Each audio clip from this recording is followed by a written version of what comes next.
Bienvenue. Aujourd'hui, on plonge dans Broadcom, le géant techno AVGO. On se base sur une note d'analyse assez fouillée du 12 septembre 2025. L'idée, c'est de décortiquer un peu tout ça. Les activités, les forces, les faiblesses, et puis surtout comment il se place stratégiquement avec toute cette vague de l'intelligence artificielle. Oui, c'est un acteur, vraiment central aujourd'hui. Et Broadcom, on les trouve partout, dans les puces de nos téléphones, de nos ordis, des infrastructures réseau, et maintenant, de plus en plus aussi dans la partie logicielle qui fait tourner tout ça. Donc oui, analyser Broadcom, c'est un peu prendre le pouls de la tech en ce moment, surtout après le rachat de VMware. Alors justement, pour ceux qui connaissent moins, Broadcom, c'est qui exactement? C'est une boîte américaine, née en 2016, de la fusion d'Avago Technologies et de l'ancienne Broadcom Corporation.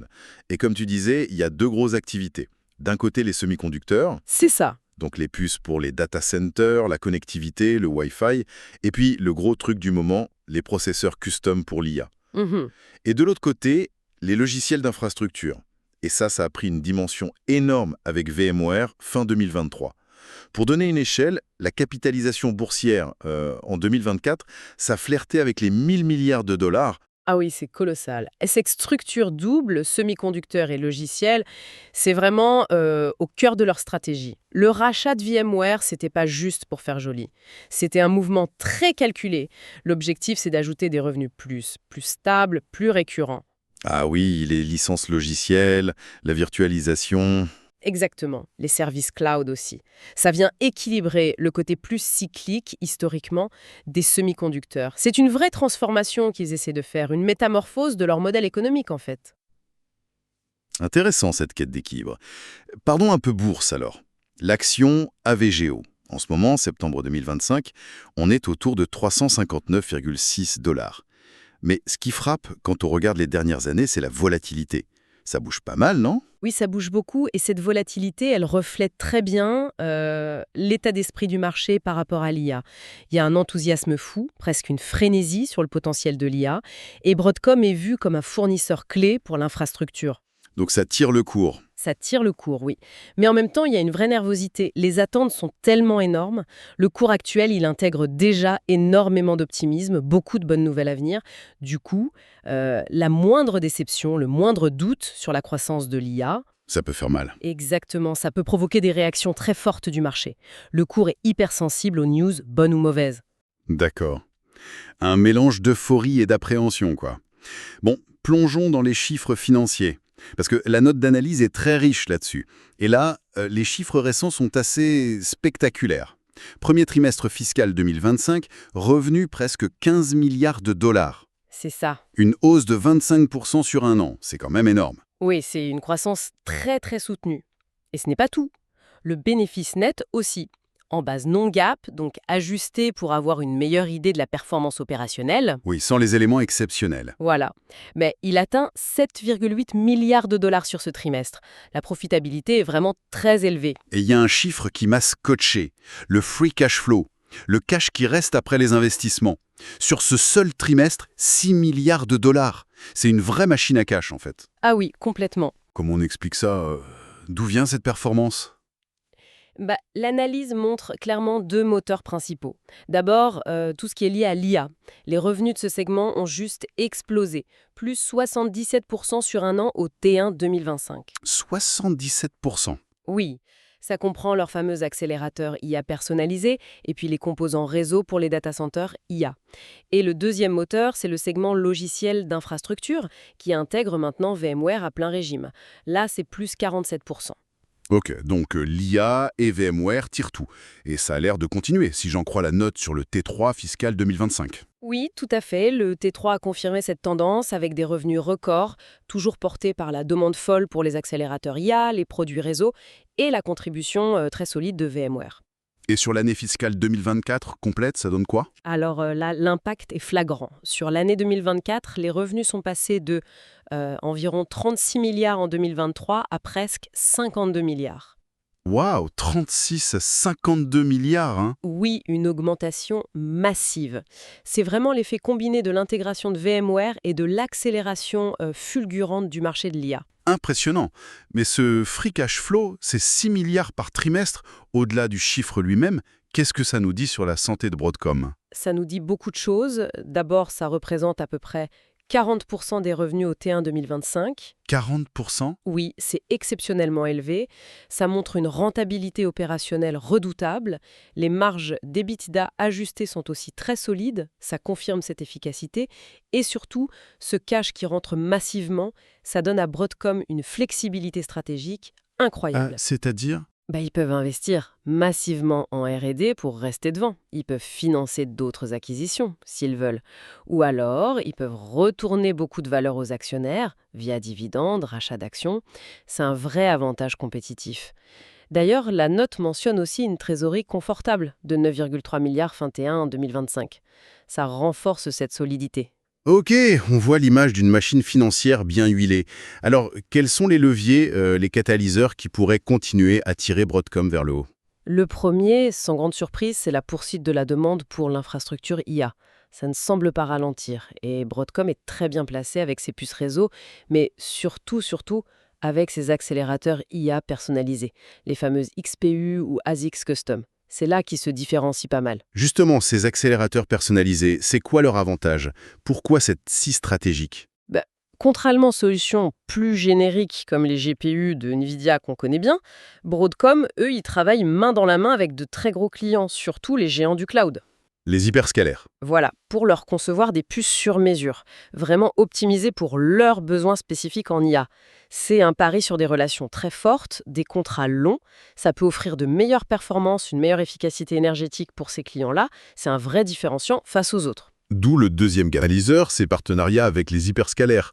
Google Cloud, AWS, Microsoft Azure, Meta. Exactement. Ces contrats sont vitaux, ça valide leur technologie, ça assure des volumes énormes et ça génère une grosse partie des revenus IA. C'est une validation de marché hyper forte. Mais on y reviendra, ça crée aussi une certaine dépendance. Logique, le revers de la médaille. Et le troisième grand catalyseur, c'est VMware. On en a déjà touché un mot, mais ça semble vraiment central. Ah oui, absolument. L'objectif est double. D'abord, augmenter la part des revenus récurrents, licences logicielles, abonnements SaaS, support, et ensuite créer des synergies entre le matériel, les puces Broadcom, et la couche logicielle de VMware pour la virtualisation, la gestion du cloud.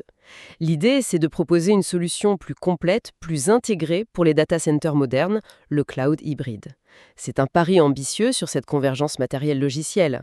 Et il y avait un dernier catalyseur, plus financier celui-là. Oui, c'est cette capacité financière incroyable dont on parlait, générée par le free cash flow.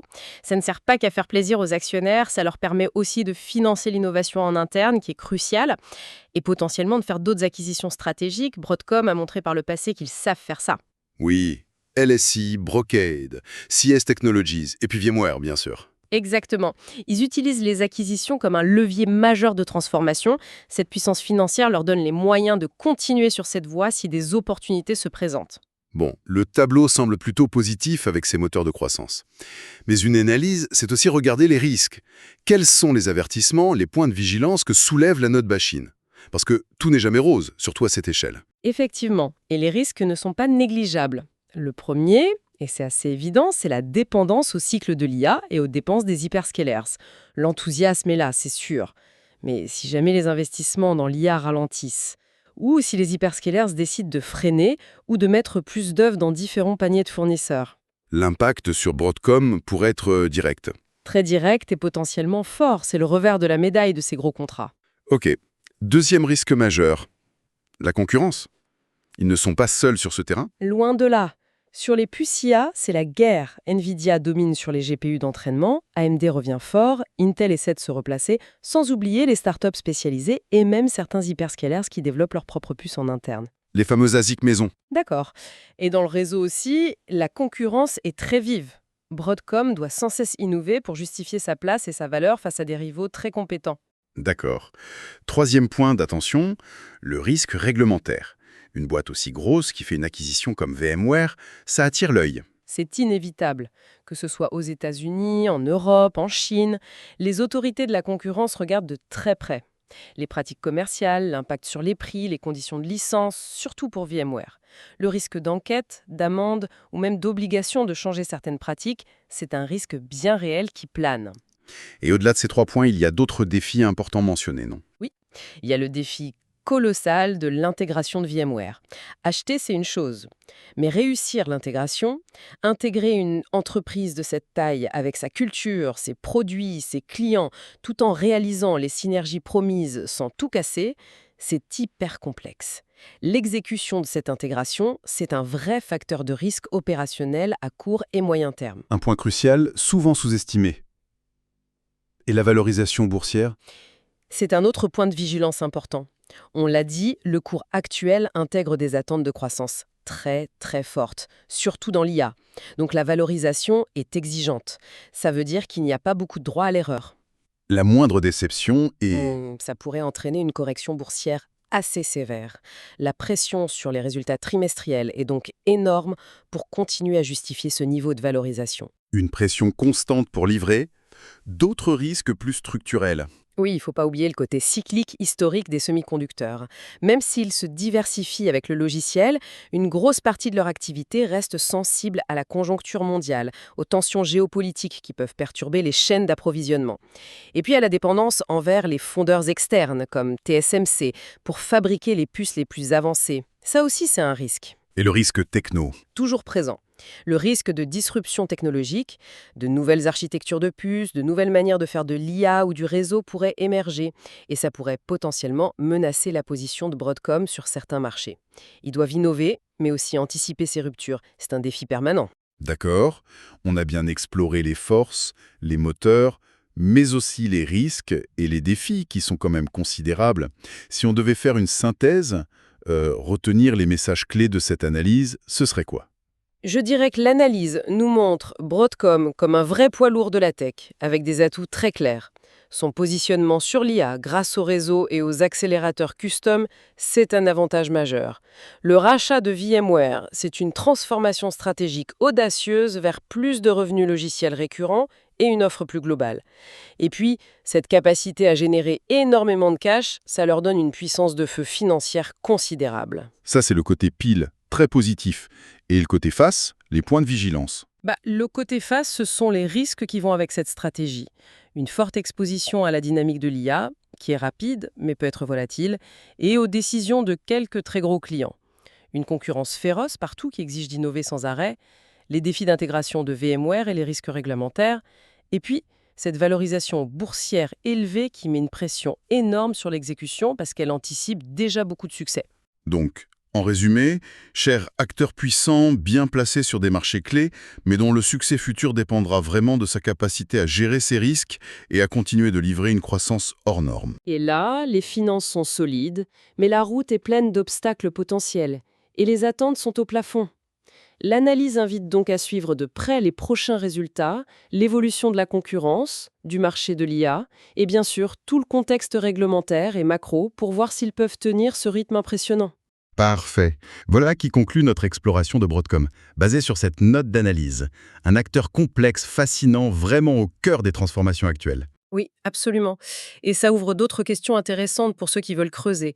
Par exemple, comment se compare exactement la technologie des accélérateurs custom de Broadcom par rapport aux GPU de NVIDIA ou aux autres yeux? Quelle est leur stratégie à long terme face à la tendance des hyperscalaires à vouloir faire leur propre puce? Ou même, si on met tout ça bout à bout, catalyseurs et risques, qu'est-ce qu'une valorisation raisonnable pour l'action aujourd'hui? Des pistes de réflexion très stimulantes pour continuer. Merci d'avoir suivi cette analyse avec nous. À très bientôt pour une nouvelle exploration passionnante.